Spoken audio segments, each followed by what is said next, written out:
Hi, I'm Untitled Northern Diver, and in this video I'm going to be unboxing and reviewing the Orcatorch D710 dive light.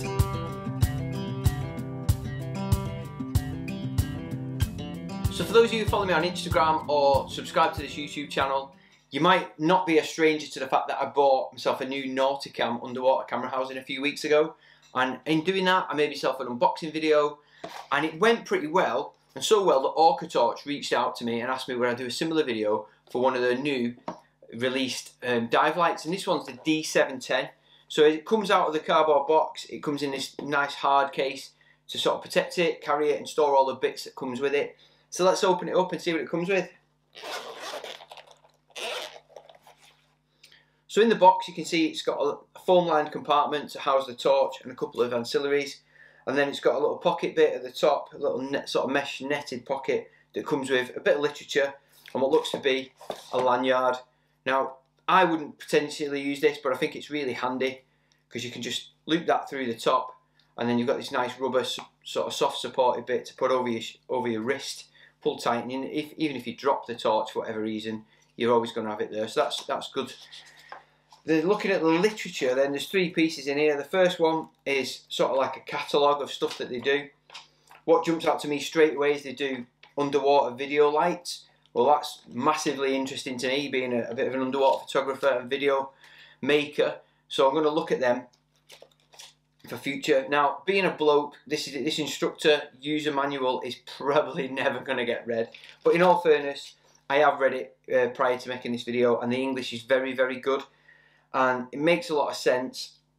Looking through the sort of technical parameters, it lets you know sort of the battery length, depending on what the different settings are that we'll go on to shortly. It comes with a warranty card. Now there's four main things to fill in here. So there's the model numbers, that's the D710, the date of purchase, well, if you bought it today, write today's date, the serial number, which you'll find within the product information, and then the store stamp. And certainly if you're buying online, you're not really going to find it that easy to get the store to stamp it. So if you bought it from Dive Shop Direct, write Dive Shop Direct on there, that's probably the easiest bit. There's some tips, the registration webpage, and then notes on how to go about claiming on the warranty. So inside the foamed line case then we've got some O-rings, a USB charging lead, and the torch. Wow, feels nice that. So looking at the O-rings first, there's three of them. They come in a sealed bag with some silicone grease on there. I'm a massive advocate of carrying a Save the Dive box, so I'd write on there D710 or Orcatorch or backup light, whatever that torch is to you, write it on the bag, and when you put it in your little Save the Dive box, when you're looking for them O-rings because you need them, it'll stand out. So next comes the cable. You've got a USB to USB-C, which is the norm now, certainly on Apple products, so that's your charging lead.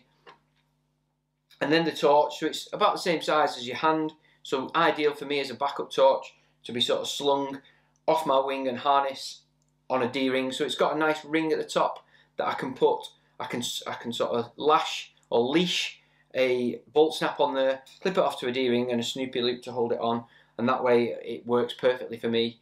It's really accessible and easy to go. So let's go top to bottom. So it's got two-side coated toughened glass, which allows the whole thing to get to 150 meters, which is well out the depth I'm ever going to get to, but it gives me some sort of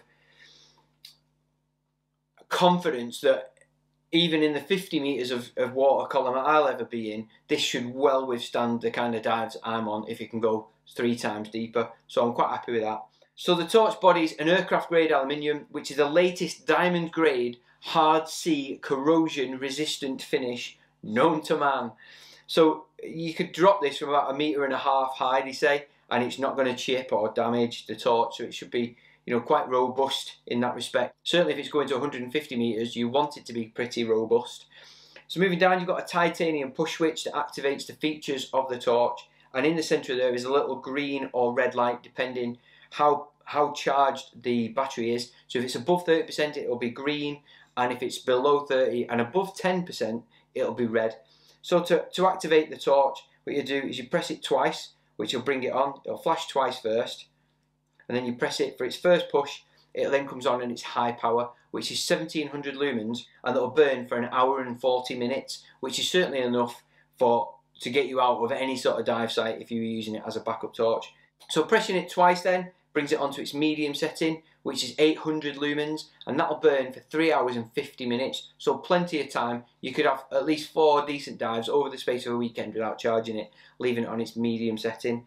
Pressing it a third time brings it onto its lower setting, which is 400 lumens, and that'll burn for a whopping 7 hours and 40 minutes. Well, you're definitely going to get a day, if not a week's worth of diving out if you're using it on its low setting.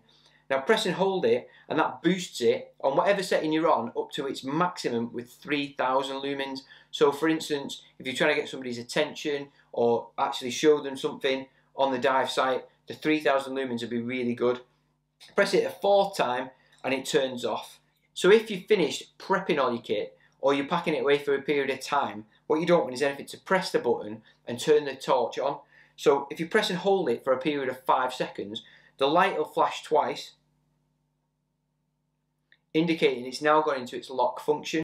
So no matter what you do with the button, press it or press and hold it, it won't come on, which is brilliant because what you don't want is discharge that.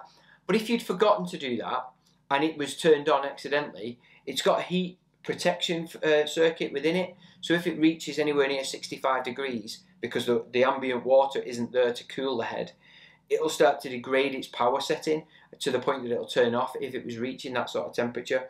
To come out of the lock facility then, you press it twice in quick succession, and that should flash twice, and then you just back onto the normal functionality of it, so 3 clicks to off.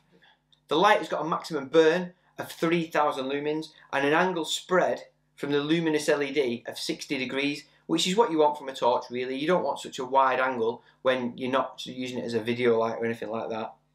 Looking at the wall at a gap of about, say, 12 or 18 inches, so just over a foot, and you can see the corona in the centre and the sort of halo effect of the wider angle of the beam, just to give you an idea of what it's going to look like compared to like a video light that wouldn't have that corona in the centre. So hopefully that's good enough on this image so you can see what it's about. So the diamond hard finish goes up and inside of all the parts where the threads are, which is great to know that that's going to be protected from the sea. You've got 3 O-rings which give it that extra bit of depth protection. It's important to make sure there's no bits of fluff or sand or grit or anything on there, and you lube them up. And I'd also be an advocate of putting a little bit of lubricant, not too much, but around the threads, just to allow them to work together. Looking at the top of the battery, you can see where the USB-C lead goes in there. So it's a rechargeable 21700, and it's a 5000 milliamp hours, which is quite a lot. And it's obviously got a male and a female part to it. What's interesting is that if you were to put the battery in the wrong way around, it's got a cross polarity sensor. So if you put it in the wrong way around, it just won't work. But it means it's not going to damage. So making sure that the O-rings are all seated correctly and there's no rubbish on there. Do it up nice and gently. Now obviously I wasn't at the point where I thought I'd finished doing it up, so I might have over tightened it. So this is a technique I learned a while ago. Just back it off half a turn, nice and gently, and then just using your fingertips, just screw it up to the point that it nips up. That way you've not over tightened it and it should be pretty easy to open again. Let's just give it a test. Yeah, it's working. 2, 3, 4, and it's off. Now, because I'm not going to be using this again, I'm going to put it into the lock function. So I press it 5 seconds, that'll flash twice, and that's it done. So what I'm going to do is go and do a field test. I'm going to put the D710 up against my Light Monkey primary torch, and hopefully we'll be able to compare the two and show why one that's about £160 in the UK is good enough to sort of back up a torch that costs £600 or £700 when you... So what I've set up in the bath then, I've got my primary torch head, and then I've got the Orcatorch D710 dive light. I'm going to just turn them both on and compare the beams. So I'll start off with the primary torch head. Hopefully you can see that there's a nice big sort of cone coming out of there. Turn on the D710. Very sort of similar angle, similar sort of colour, slightly more yellow in the centre for the corona. Flick through from 1700 lumens to 800 to 400, and then the turbo boost at 3000 lumens. It's a lot brighter than the primary torch head that I've got, and hopefully would work really well as a backup light should I need it. So I'd like to thank Orcatorch for sponsoring this video by giving me this torch to do a unboxing video and a review. If you want any more information, I'll put it in the description below. where you can go about buying one and all the technical specs of it and whatever.